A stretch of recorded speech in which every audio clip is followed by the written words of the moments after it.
There are moments in life that shape our beliefs, and today is exactly such a moment. We gather here not just to speak, but to think, not merely to listen but awaken.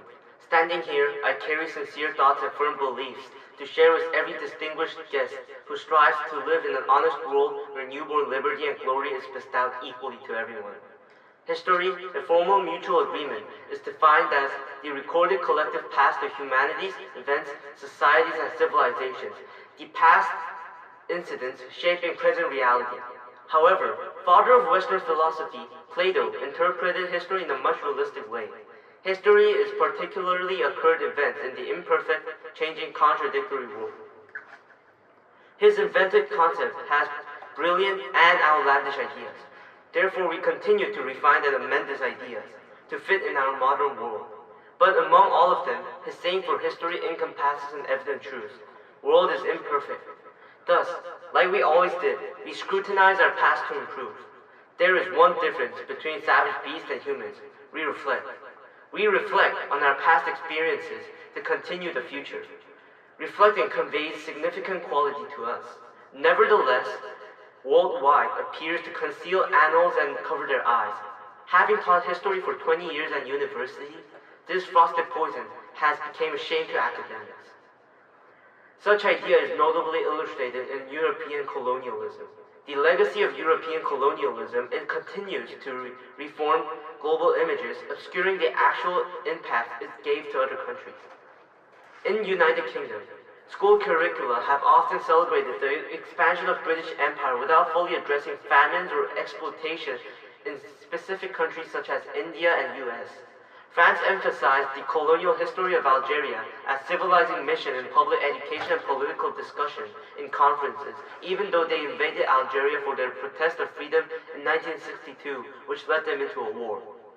Belgium provided one of the most shocking examples. Under King Leopold II's rule in the Congo during 1890s, millions of Congolese died through forced labor of latex and cacao.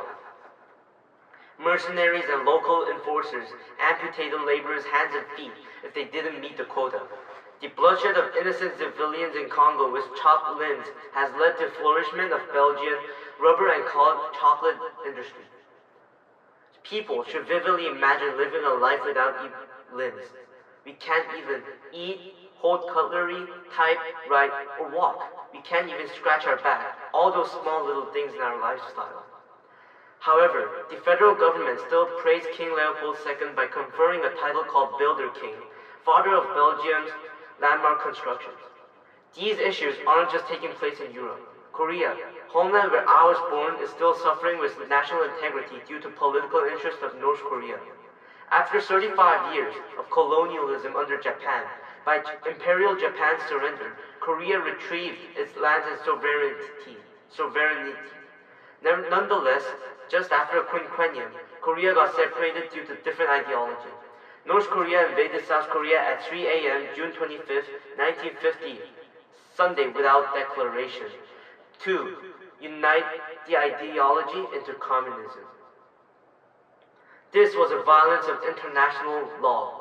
After long 3 years of war, the Armistice Treaty was compromised. 3 million Koreans got killed. Major cities, including the capital Seoul, got obliterated. After the separation, 10 million families got separated and most of them still can't reunite. It has been 7 decades since the war has stopped. But the North Korean government and its dictator Kim still denies the invasion and propagates in political broadcast and school curriculum that the South Korea has evoked the war. All of the previously suggested governments still hasn't gave an official apology and continues to ignore victims who have either been abused or killed. The countries all over the world has silenced or ignored victims' voices to pursue their political interests and to give patriotism among citizens. We call upon all governments that holds massive civilians, faced with protests from affected countries and individual victims, governments must reform curriculum and offer an official apology to the influenced authorities.